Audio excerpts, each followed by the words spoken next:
నమస్తే. ఓం గం గణపతియే నమః. స్వర్ణలక్ష్మి నమస్తే అస్తు. పరబ్రహ్మ స్వరూపిణి రాజ్యం దేహి ధనం దేహి సర్వకామాంచ దేహిని.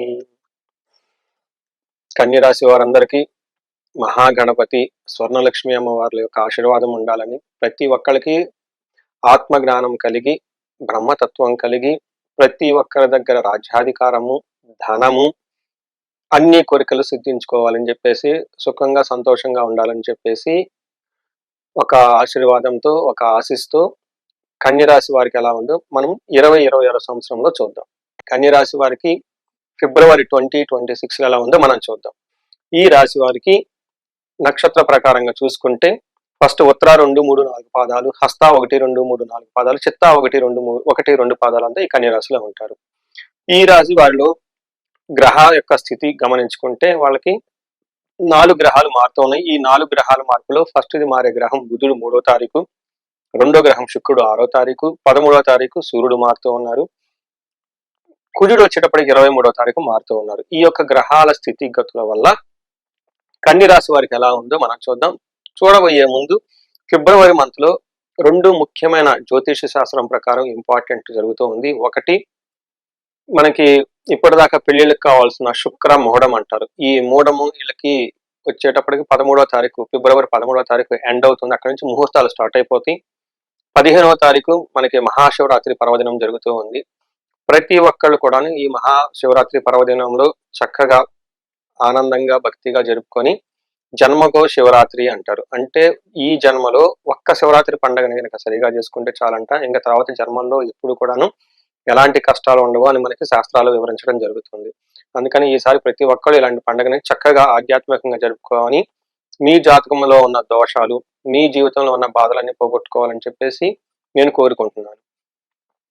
ఈ మనకి మహర్షులు ఫిబ్రవరి మంత్ లో ఈ యొక్క చెప్పబడిన గ్రహస్థితిని ద్వారా ఎలా ఉంటుందంటే, సూక్ష్మ గోచారము, లఘు గోచారం అన్న ఒక కాన్సెప్ట్ ప్రకారం చూసుకుంటే వీళ్ళకి శత్రునాశాంత అర్ధనాశం విజయం విపత్తి అంటే 2 చాలా పాజిటివ్ గా ఉంటుంది. శత్రునాశాంత 6వ ఇంట్లో సూర్యుడు, ఈయన గ్రహరాజు ఉండటం వల్ల మీకు చాలా అనుకూలంగా ఉంటుంది, చాలా కాన్ఫిడెంట్ గా ఉంటారు. రెండోది, వీళ్ళకి విజయం, ఏ పని చేసినా విజయవంతంగా ఉంటుంది. మూడోది, ధనం విషయంలో కొంచెం జాగ్రత్తగా ఉండటం అవసరము. 6వది విపత్తి, అంటే ఏదైనా కనుక పని చేస్తుంటే మీకు అనవసరమైన ఆటంకాలు కూడా వచ్చే అవకాశం ఉంటుంది. సో ఆటంకాలు ఉంటాయి, మిమ్మల్ని వేరే వాళ్ళు అపోజ్ చేస్తూ ఉంటారు, కానీ ఫైనల్ గా మీకు విజయం సాధించుకుంటారు, ధనాన్ని సంపాదించుకుంటారు. ఇది ఈ రాశి వారికి సూక్ష్మంగా మనం చూసుకుంటే ఎలా ఉంటుందో తెలుసుకోవచ్చు. నెక్స్ట్, ఒక్కొక్క గ్రహం బట్టి మనం చూసుకుంటే సూర్యుడికి 6వ ఇంట్లో ఉండటం తోటి విశేషంగా యోగతనిస్తుంది, చాలా చక్కగా ఉంటుందని గమనించుకోవాలి. ఏ విధంగా అంటే మన మహర్షులు ఏం చెప్తారంటే, యత్న కార్య సాధనం, దేహ ఆరోగ్యాది సంతోషం, వస్త్ర ధాన్య లాభకృత్ అంటారు. అంటే ఈ టైంలో ధాన్యం, ధనం, వస్త్రాలు, సంతోషంగా ఉండటం, ఏదైనా కనుక పని చేస్తే అందులో కలిసి రావటం, అంతేకాకుండా సౌఖ్యంగా సంతోషంగా ఉంటారు అని మనకి మహర్షులు సెలవిచ్చారు.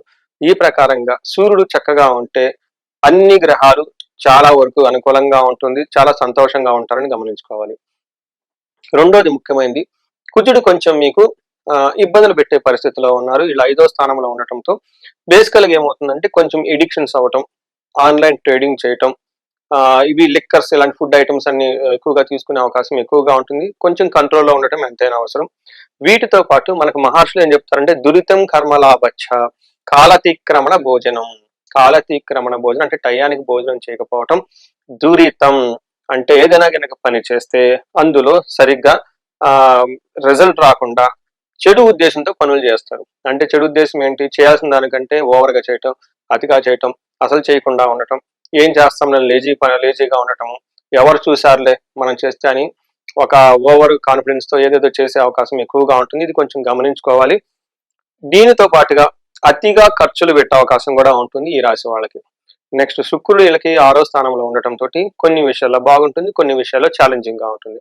ఫస్ట్ ఏ విషయాల్లో బాగుంటుందంటే, వీళ్ళకి రొమాన్స్, లవ్, ఖర్చులు, శుభకార్యాల గురించి ఖర్చులు, ఇట్లాంటి విషయాల్లో చాలా బాగుంటుంది. లగ్జరీగా ఉండి ఎక్కువగా ఖర్చు పెట్టి కాస్ట్లీ షాపింగ్ చేసే అవకాశం ఎక్కువ ఉంటుంది. అదేవిధంగా ఛాలెంజ్ కనుక చూసుకుంటే, జ్ఞాతీనాంచ విరోధ ఆయాసో ధారా పుత్రై ద్వేషై అని చెప్తారు. అంటే ఈ టైంలో వీళ్ళకి కుటుంబంలో వివాదాలు రావటం, ఫిజికల్ గా టైర్డ్నెస్ ఉండటం, ఆయాసం పడుతూ ఉండటము, వృధా ప్రయాసలు చేయటం, అంతేకాకుండా భార్యతోటి పుత్రులతోటి ఏదో ఒక విషయంలో గొడవ పడే అవకాశం ఎక్కువ ఉంటుందని చెప్పేసి జ్యోతిష శాస్త్రంలో వివరించడం జరిగింది. తర్వాత నక్షత్రం ప్రకారం చూసుకుంటే వీళ్ళకి ఉత్తర ఫాల్గుని, హస్త, చిత్త నక్షత్రాలు ఇందులో ఉంటుంది. ఉత్తర ఫాల్గుని వాళ్ళకి చూసుకుంటే వీళ్ళకి జయము, ధన ప్రాప్తి, జయం విపరీతంగా వచ్చే అవకాశం ఎక్కువగా ఉంటుంది. ఇందులో పాటు వీళ్ళకి బంధనము, భయం అనే విషయం కూడా కనిపిస్తూ ఉంటుంది. హస్త నక్షత్రం వాళ్ళకి జయము, ధన ప్రాప్తి, జయముతో పాటు కలహము, బంధనము, భయము కలిగే సంఘటనలు జరుగుతూ ఉంటాయి. చిత్త నక్షత్రం వాళ్ళకి జయప్రదంగా ఉంటుంది. ఏ పని చేసినా కలహము, గొడవలే అవకాశం ఎక్కువగా ఉంటుంది. బంధనము, భయము, బంధించబడినట్లు ఉంటారు. భయపడే విధంగా కూడా పరిస్థితి ఉంటుందని గమనించుకోవాలి. ఇక్కడ కొన్ని విషయాలు మీకు దృష్టికి తీసుకొస్తున్నాను. ఇక్కడ బంధనము అంటే బంధించబడినట్లు ఉండే పరిస్థితి. అంటే ఎలా వెళ్ళాలి, ఫ్యూచర్ గురించి ఎలా ఉంటుంది, లేదంటే 2-3 ఆపర్చునిటీస్, ఏ ఆపర్చునిటీస్ వెళ్ళాలి, ఫ్యూచర్ లో డెసిషన్ గురించి కొంచెం సందిగ్ధతతో కూడుకొని కన్ఫ్యూజ్ అయిన పరిస్థితులు ఉండే అవకాశం ఎక్కువగా ఉంటుంది. ఈ టైంలో జ్యోతిష పండితులను ఆశ్రయించిన, సబ్జెక్ట్ మ్యాటర్స్ ఎక్స్పర్ట్స్ ని ఆశ్రయించిన వాళ్ళు మీకు చక్కగా ఒక పాత్ ని సూచించే అవకాశం ఎక్కువగా ఉంటుంది. ఆ మార్గంలో వెళ్ళి డెసిషన్ తీసుకుంటే మీకు విజయం చాలా త్వరగా వస్తుంది. అలానే భయపడే పరిస్థితులు ఎక్కువగా ఉంటుంది. ఇది కూడా మోస్ట్లీ జెంట్స్ అయితే లేడీస్ ద్వారా, లేడీస్ అయితే జెంట్స్ ద్వారా కొన్ని భయపడే సంఘటనలు జరిగే అవకాశం ఎక్కువ ఉంటుందని గమనించుకోవాలి. ఈ రాశి వాళ్ళు చిత్తా వాళ్ళకి రాంగ్ ట్రాన్సాక్షన్ చేసే అవకాశం ఎక్కువగా ఉంటుంది, గమనించుకోండి. అంటే ఆన్లైన్ ట్రాన్సాక్షన్ చేయటం, ఏదైనా ఎనీథింగ్ ఇచ్చిపుచ్చుకునే దగ్గర బై మిస్టేక్ ఎక్కువగా వచ్చే అవకాశం ఎక్కువగా ఉంటుంది. ఉత్తర ఫాల్గుని నక్షత్రం వాళ్ళకి గురువు కారణంగా సంపదల నష్టం వచ్చే అవకాశం ఎక్కువగా ఉంటుందని గమనించుకోవాలి. సో ఈ ప్రకారంగా మీరు చూసుకుంటే ఈ నక్షత్రం వారికి గ్రహాల రీత్యా, నక్షత్రాల రీత్యా ఎలా ఉందో మనం తెలుసుకున్నాం. ఓవరాల్ గా చూసుకుంటే ఈ రాశి వారికి ఒక 35%, ఒక 20-30% వరకు కొంచెం ప్రతికూలంగా ఉన్న, మిగతా అంతా చాలా అనుకూలంగా ఉందని గమనించుకోవాలి. అంటే ఈ రాశి వాళ్ళకి ఓవరాల్ గా చూసుకుంటే ఇయర్ అంతా చాలా బాగున్న రాశులు ఇదొక రాశి. ఇన్ కేసు ఎవరికైనా కనుక ఏదైనా ప్రాబ్లమాటిక్ అనిపిస్తే ధనం విశేషంగా రావడానికి స్వర్ణలక్ష్మి విశేష హోమం చేయించుకోవడం చాలా ముఖ్యం. సంపూర్ణ హోమం చేయించుకుంటే ఇంకా చాలా ముఖ్యం. వీటితో పాటు భార్యాభర్తల మధ్య అన్యోన్య దాంపత్య పాశుపత అభిషేకము లేదా విశ్వావసు గంధర్వరాజ పాశుపత అభిషేకం చేయించుకుంటే చాలా బాగుంటుంది. ఎవరికైనా శత్రు బాధలు విపరీతంగా ఉంటే చండీ హోమం, చండీ పారాయణం చేయించుకుంటే చాలా బాగుంటుంది.